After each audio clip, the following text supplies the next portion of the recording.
Serye ng karahasan sa mga paaralan na kinasasangkutan ng mga estudyante. Iimbestigahan din ng mga kongresista. Aris number 12, Milky Regional Police Kamin, Manang Milky. Lakay at eksen ang Kamara para imbestigahan ang sunod-sunod na insidente ng karahasan sa mga paaralan. Nakapaloob ito sa House Resolution 1146 ni Manila Representative Rolando Valeriano. Sentro ng investigasyon ang mga naganap na madugong pamaril sa Tacloban at pananaksak sa Cavite na pawang nangyari sa loob ng mga paaralan.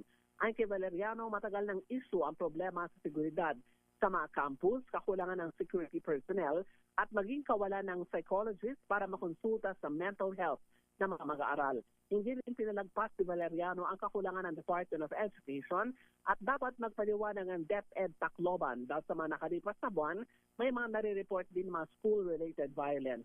Sa Cavite, naksak naman ang isang estudyante sa loob ng classroom at sugatan ang pito nitong kaklase na nakuhanan sa CCTV. Ako si Milky Regional nagulat para sa DCRH, una sa Pilipinas, una sa Pilipino.